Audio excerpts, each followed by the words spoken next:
Hi there, everyone. I'm meteorologist Ashley Baylor with a check of your latest forecast. We just got the 11 o'clock update from the National Hurricane Center. It is still a Category 4 hurricane, winds sustained at 145 miles per hour. What's interesting is that it's actually had winds sustained at 145 miles per hour for over 50 hours straight. So that is actually something we have not seen since Hurricane Wilma, so it's been a long time.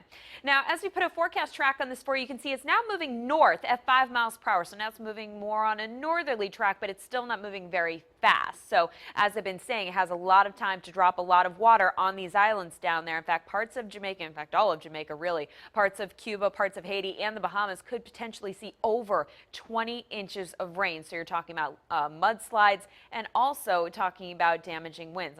Severe damaging winds here. So unfortunately, no good news for any of these islands down there, but especially for Jamaica, Haiti, and again, the eastern part of Cuba here. So here we are Monday night, winds still sustained at 145 miles per hour, so will maintain a major hurricane strength. When we say a major hurricane, it means Category 3 or higher. Even as the center of the storm potentially moves over the eastern tip of Cuba, it will still be a major Category 3 hurricane. Now, what happens here is that as this storm continues to move over land, it will cause friction, and that generally causes some hurricanes to lose a little bit of intensity, lose a little bit of energy. So that's why the National Hurricane Center has this down to a Category 2 hurricane by the time we get to Thursday night, but there are some other forecast models suggesting that it may maintain a major category strength. Now here's a look at our spaghetti models, and they are consistent with bringing the center of the storm somewhere between Haiti and over the eastern tip of Cuba, and then continuing on a northerly track.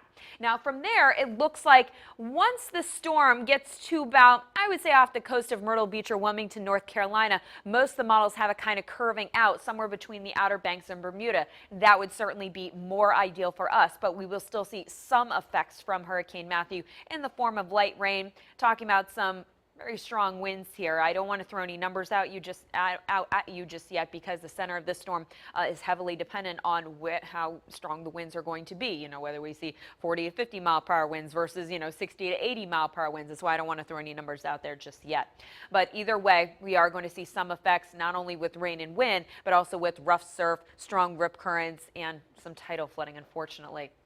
Now here's a look at our two main models that we talk about. The GFS, that's the American model. That'll be in the pink, and the European model is in the white.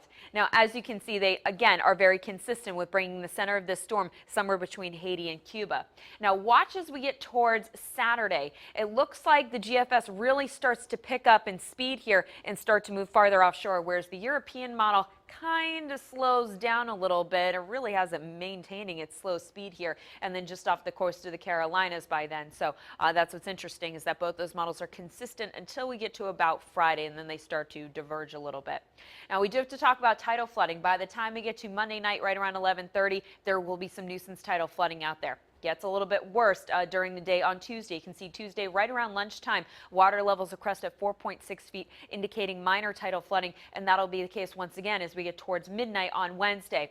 Here we are at lunchtime on Wednesday, and you can see water levels are expected to rise to 5.2 feet, indicating minor tidal flooding. So unfortunately, a tidal flooding situation again will get worse as the week progresses. By the time we get to Thursday, we'll likely see minor to moderate tidal flooding, and I would say moderate tidal flooding is a good bet going into Friday and Saturday, unless this storm really pushes farther out to sea.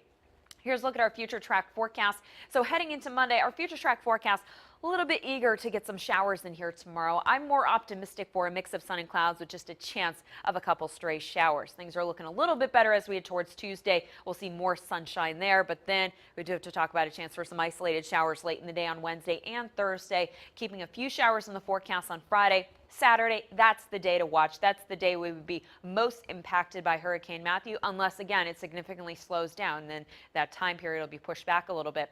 But right now, it looks like Saturday, dealing with rain, dealing with windy conditions, also dealing with some tidal flooding, the worst of it potentially, which could actually continue into Sunday as well. So lots to watch over the coming days, so keep it right here to wavy.com for all of your latest updates.